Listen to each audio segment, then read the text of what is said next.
how I see the role of government. I think you're correct that in India, the role of government is somewhat larger than it is in the United States. In the United States, our federal government plays a more limited role, engaged in issues, for example, like national security, defense, law and order, national critical infrastructure, and of course, developing the regulatory infrastructure to allow the private sector to flourish. In India, the government does that plus more. But there has been a long process of economic liberalization in India, as everybody knows, begun in 1991. And through that process, we've seen the role of government in India shrinking and changing. You're seeing the rise of regulatory functions as opposed to running public sector undertakings. That's shifting. You're seeing in India that has opened up and is engaging in trading with the world. And that will continue to grow and expand, I would imagine.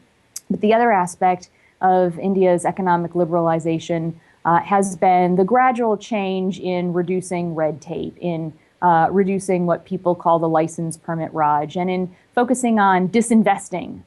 So I would imagine and anticipate that we would continue over the years to see the role of government in India changing. On this, I would have to say I disagree with the premise of the question, and I think actually that the Indian government is playing a strong role in foreign policy, and I can't imagine that the important and critical role of government in conducting its foreign affairs with countries around the world is in any way diminished by other priorities domestically.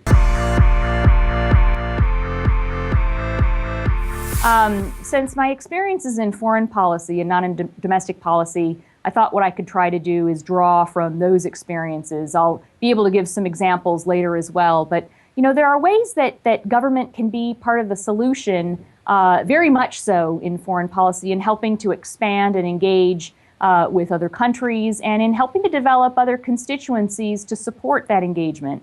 So first of all, by empowering citizens, providing greater access to information. Secondly, by finding ways to catalyze innovation.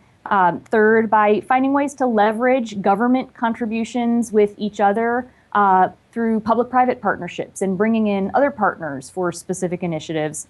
Also, things like sharing best practices so governments can learn from each other. Things that have worked in one country can be applied or attempted in another. And finally, by fostering institutional linkages through things like developing linkages in higher education or in global health policy.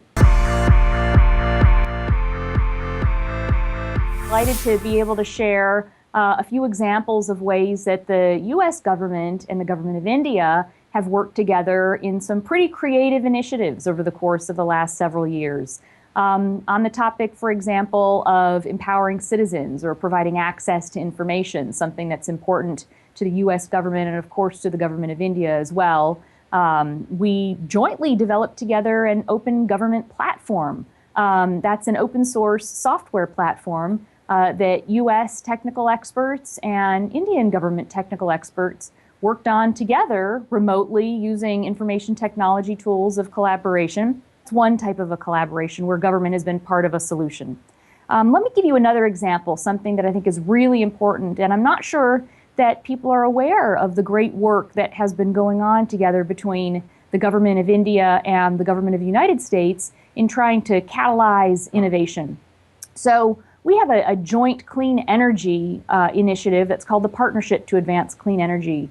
And one of the initiatives under this Partnership to Advance Clean Energy is the Joint Clean Energy Research and Development Center. And the way this was put together, the government of India and the government of the United States each committed $25 million as a sort of challenge grant, and then did a kind of public call for applications from research institutions located both in the US and in India. And those institutions were also asked in the course of their proposals in stating what they would be doing on research on clean energy.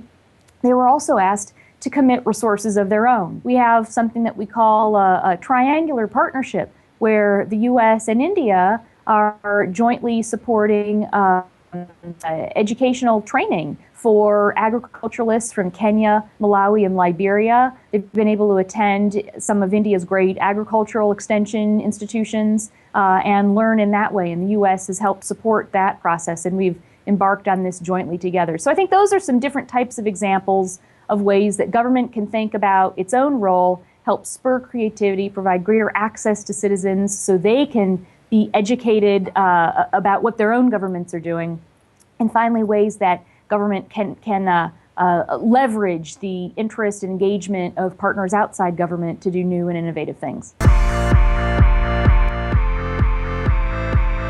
I think one of the new and different phenomena that's been happening for India in Indian foreign policy over the course of the last several years has been a much more intensive engagement with multilateral organizations. And new multilateral organizations have been picking up. So, for example, the creation of the G20, where India is now an active participant, India's participation in the East Asia Summit, the creation of the BRICS grouping, and IBSA, where India is incredibly active, ASEAN, where I believe India has now sent a full-time ambassador, that's new. And in fact, things like the Arctic Council, where India has become now an observer. So India is now doing a lot more things internationally with these sort of multilateral regional groupings as well. Now, with greater engagement in these kinds of groupings comes a lot more prep work, a lot more staff work to get everybody ready for the various prep meetings and the summit meetings that take place through all of these kinds of institutions. And more memberships mean more work. On that front, I think it's well known that India does have a comparatively smaller foreign service, a very distinguished and very effective foreign service, but one that is comparatively smaller. And with these new kinds of engagements around the world, you'll just need more people to engage in all these different kinds of ramped up meetings.